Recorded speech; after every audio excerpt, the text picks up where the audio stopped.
का बहुत बहुत स्वागत है। 11 साल बेमिसाल, मोदी सरकार के 11 साल के कार्यकाल।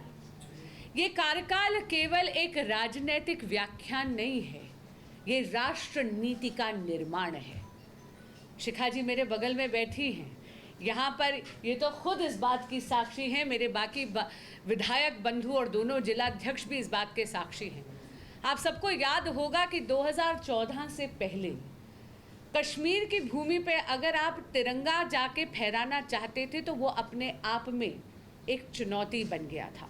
शिखा जी स्वयं जब गई थी वहाँ पर लाल चौक पे तिरंगा फहराने के लिए तो इनको तो अरेस्ट कर लिया गया था।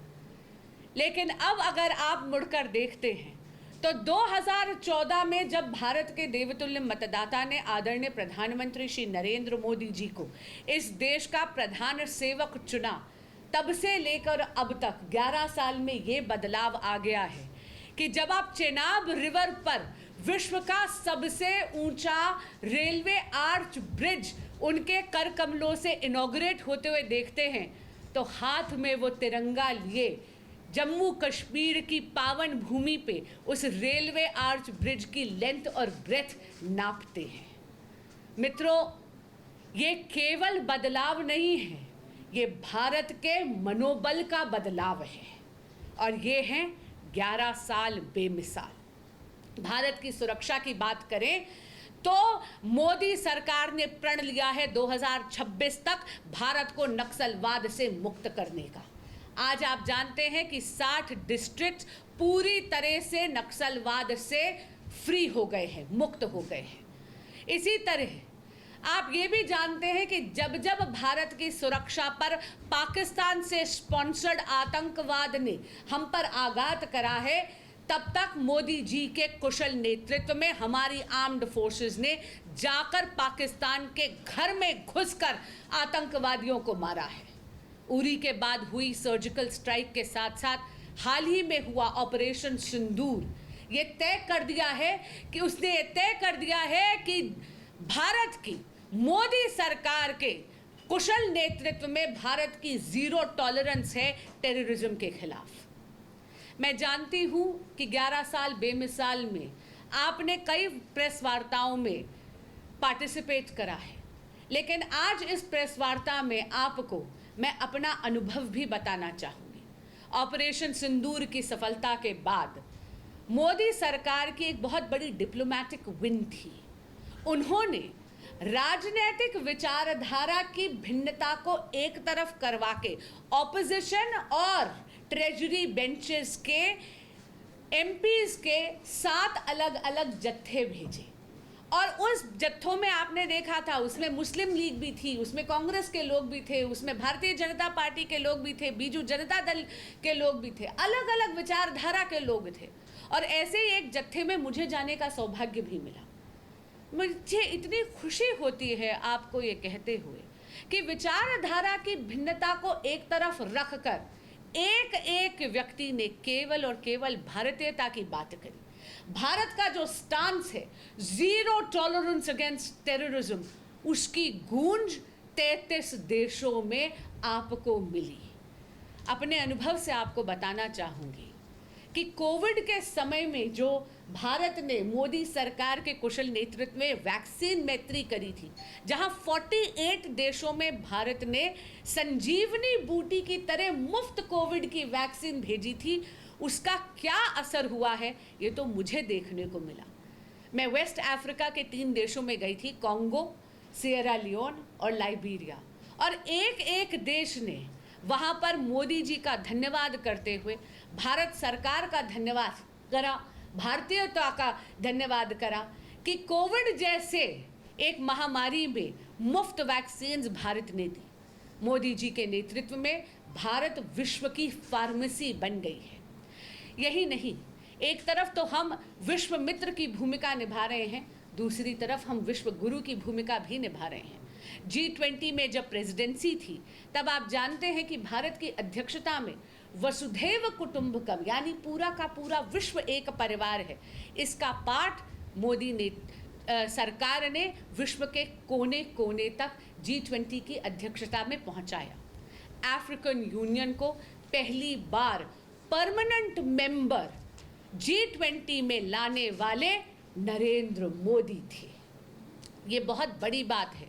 अब ऑपरेशन सिंदूर के बाद आपने ये देखा, खास करके मैं अपने अनुभव से बता रही हूँ, वेस्ट अफ्रीका के इन तीनों देशों ने एक गूंज में भारत के साथ खड़े होने का दावा करा। सिएरा लियोन और लाइबेरिया के पार्लियामेंट्स ने तो पहलगाम के विक्टिम्स के लिए 1 मिनट का मौन अपने पार्लियामेंट में भी रखा। ये सब पहले असंभव था। ये इसलिए हुआ है क्योंकि मोदी है तो मुमकिन है। यूएई में आप देख लीजिए, यूएई इतना बड़ा हमारा स्ट्रेटेजिक पार्टनर है। वहाँ पर जाकर इंडियन डायस्पोरा ने कहा कि श्रीमती इंदिरा गांधी के बाद कोई और प्रधानमंत्री वहाँ इतने दशकों तक आया नहीं, लेकिन मोदी जी आए।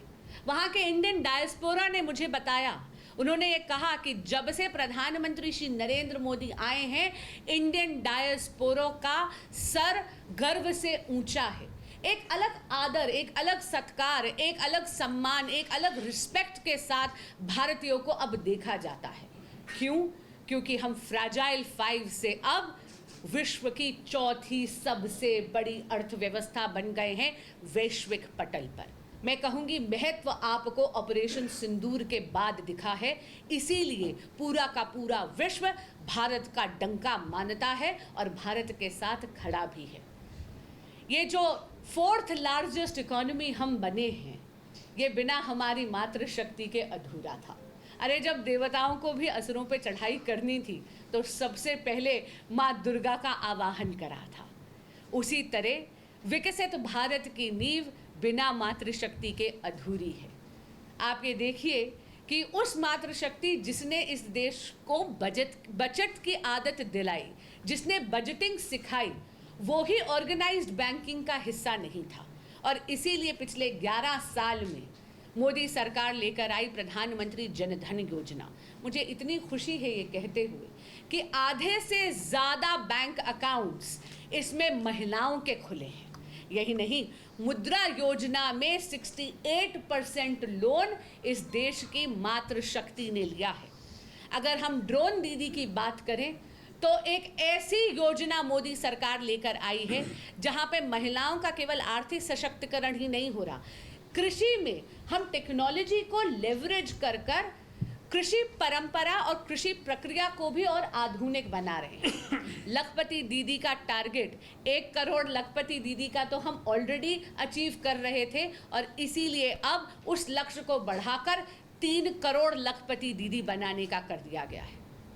18वीं लोकसभा आखिरी लोकसभा है जहां पर आप वुमेन को अंडर रिप्रेजेंटेड पाएंगे, क्योंकि नारी शक्ति वंदन अधिनियम का विघ्न हरकर नरेंद्र मोदी जी ने ये सुनिश्चित कर दिया कि स्टेट लेजिस्लेटिव असेंबलीज और पार्लियामेंट में 2029 से 33% आरक्षण मेरे देश की मातृशक्ति के लिए होगा।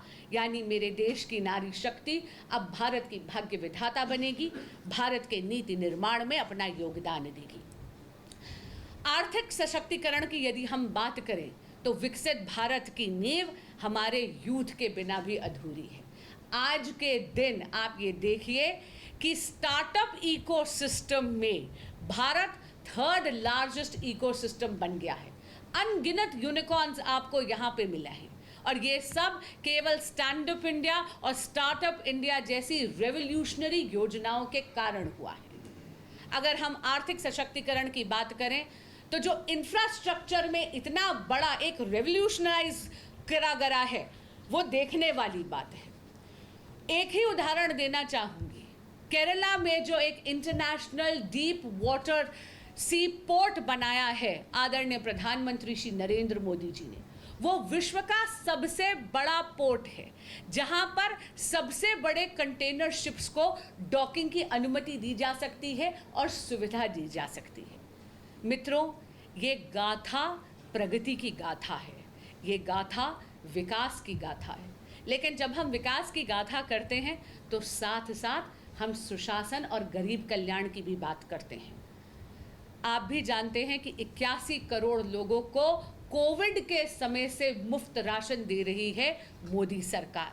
पीएम आवास योजना में 4 करोड़ से ज़्यादा घर बना के दिए गए हैं, जिसका सीधा लाभ मिडिल क्लास और लोअर इनकम क्लास को हुआ है। अगर उसमें दिल्ली की बात करें तो 30,000 से ज़्यादा घर दिल्ली अकेले में बने हैं। गरीब कल्याण की अगर हम बात करें तो पीएम स्वनिधि में बिना किसी कोलैटरल के लाखों स्ट्रीट वेंडर्स को एक लोन दिया गया है अपने बिजनेस को बढ़ाने के लिए। जिनकी गारंटी कोई नहीं लेता, उनकी गारंटी लेते हैं नरेंद्र मोदी। इसी के साथ अगर हम और बात करें तो ये पूरी की पूरी विकास की गाथा हमारी जड़ों को भूलने के साथ नहीं है। नरेंद्र मोदी जी के 11 साल विरासत भी और विकास के भी हैं। एक तरफ 500 साल का इंतज़ार समाप्त हुआ, हमारे अस्तित्व की लड़ाई, हमारे वजूद की लड़ाई, हमारी अस्मिता की लड़ाई जीत कर राम मंदिर का भव्य निर्माण हुआ और अब रामलला का प्राण प्रतिष्ठा स्वयं नरेंद्र मोदी जी के कर कमलों से हुई है।